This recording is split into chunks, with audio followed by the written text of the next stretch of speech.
everyone, welcome to a video from us here at 1612 Collectibles.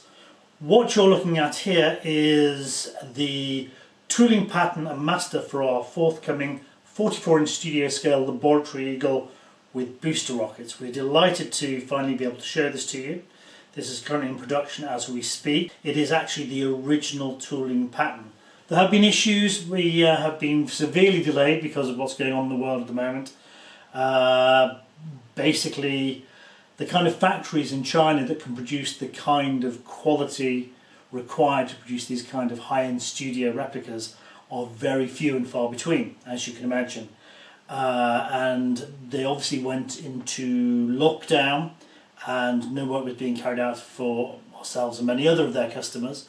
And as they've been gearing up, getting back into production and catching up, they've been working on 50% staff to meet all social distancing regulations, which is still having a big impact. Hence, those of you who have this on pre-order will know of the delays involved, but I'm delighted to say we are ploughing on. This is in full production, and we hopefully have some news sort of shortly of an exact shipping date. Here we have the booster rockets, which was a labour of love, sourcing all the original kit parts to produce this tooling sample for which all the moulds have been made.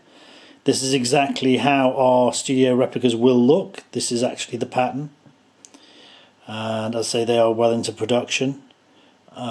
This represents hours of work and research. You'll have to forgive the shaky camera work. This is a little bit done on the hoof. Here's the laboratory pod. You will see we even have the hand-turned attitude thrusters, as with our original Eagle 1, Rescue Eagle and VIP Eagle. And also the attitude thrusters there on the main Eagle frame. Underneath, if I turn it over carefully, and as we remove these polystyrene supports, you can see the articulated feet, the square feet on the laboratory Eagle as opposed to the notched feet on the standard Eagles. Don't know how clearly you can see that. In production, the production models will actually have some kind of resistance there, so the feet will be a little bit more posable. Again, you have the hand-turned aluminium engines on the bottom of the laboratory pod. This is, I have to say, probably my favourite of all the Eagles we've done. The laboratory, particularly with the boosters, is my favourite piece. Pattern master of the Eagle beak from the original issues. We even had, again, I don't know if you can pick that up, we even had Brian Johnson, the designer of the Eagle, there, sign this because it's such an important piece. Another interesting change from the original design was the actual display base, the launch platform. Originally it was like a jigsaw effect, where you can have the two parts locate together like a jigsaw. This is, again, before we went with the magnet solution, which actually worked wonderfully and gives us a pretty invisible seam, although this isn't bad at all and was a nice idea and works well. But as I say, we actually ended up going with the magnet idea, which worked far better. This is the pattern master for our moon buggy release, which is now long sold out. Again, with this pattern master we were resolving how the model was going to be manufactured. At this stage we were going to have the steering columns actually insert into handles already in the pilot's hands. There's the removable, always like that, the removable visor. I hope you can see that. I can't see through the camera, so I can't see whether it's in focus. I hope it is. Again, this is the actual original pattern master.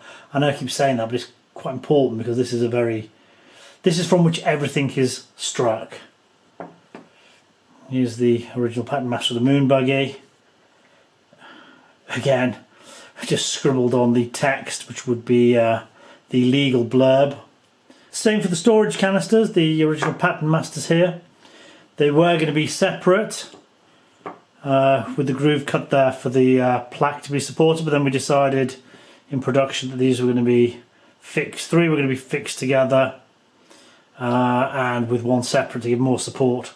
Another thing you might find of interest is in the original design of the Eagle, one of the issues was working out the spine. Things have developed since the 1970s including the development of polypropylene rod. And that was the way we were going to go. If I take the beak off for a second, which incidentally we've had signed by Brian Johnson because this is the pattern master. Now those of you who own one of our 44-inch Eagle transporters won't be able to do this. Absolutely light as a feather. But more importantly, completely strong and supporting the structure.